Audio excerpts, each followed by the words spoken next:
Champions League final this weekend. Manchester City take on Inter Milan. Could be history for Manchester City. They could win their first ever Champions League title and therefore also win the treble in English football. But it's not just about the 11 players on the park. There's also been a lot of focus on the man in the middle. The referee. UEFA has given Szymon Marciniak the go-ahead to referee Saturday's Champions League final. He issued a lengthy apology for appearing as a main speaker at an event in Poland organized by a far-right politician. It's not just been the actions of officials that has come into focus when we talk about prejudice and racism, but also what's been happening on the field.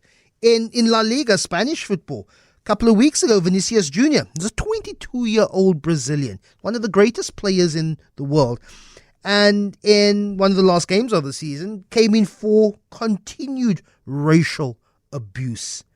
It's not just a singular event. Throughout the season, in La Liga, in Eastern European football, but football in Europe has a problem with racism in general. Rafal Pankowski speaks to us from Warsaw in Poland. He's a political scientist and also heads up the Never Again Association, which monitors racial violence and largely looks through the prism of sport and culture in which they do their work. Rafal, nice to speak to you again. I hope you're well. Yes, thank you. Thank you for having me. It's always a pleasure. Szymon Marciniak is the referee that will officiate that game at the weekend, coming to a lot of criticism for attending a far-right event. But he said he was gravely misled and completely unaware of who invited him to this particular event. What was this particular event that he attended? Mm-hmm. Well, that event was built as a networking event and a beer drinking session.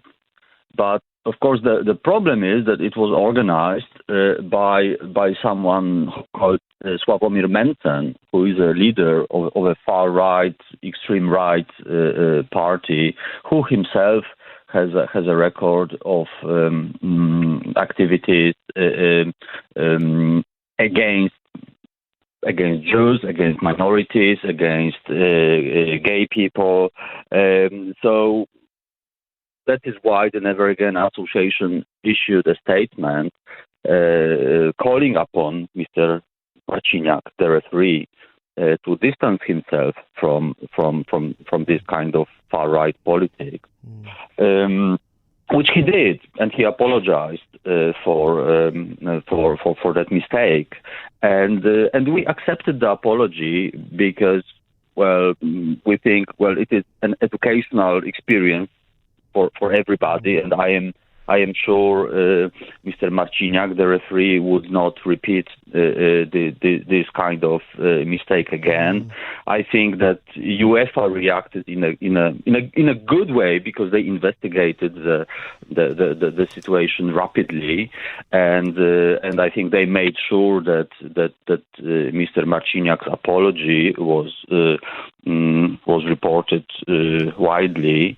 And I think that the lesson learned for everybody is, or should be, that there is no place for far-right extremism, not just in football, but outside of football as well. Yeah, we've often spoken about they're called ultras. The ultras are fans that are largely very staunch, very vehement, and particularly in Poland, very far-right football supporters. But you don't need necessarily far-right ultras. We saw with the issues around Vinicius Jr. just 2 weeks ago. It's issues around, for example, Mario Balotelli, who played for Italy. We saw English black players being mocked in the European Championships. It's not just necessarily a far-right problem in European football. It is simply just a European football problem with racism. I completely agree with you. it is not just a very small minority that is influenced by racist and far right ideology.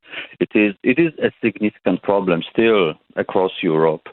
Of course, we cannot generalize. We must not say that all the football fans are racist. That would be very, very unwise to say that. And of course, there are many football fans, including us, who are completely opposed to racism and extremism. But the problem exists. But of course, the problem was not invented in the football stadium. We know those problems exist in society at large. But the football stadium is a reflection of society in this sense.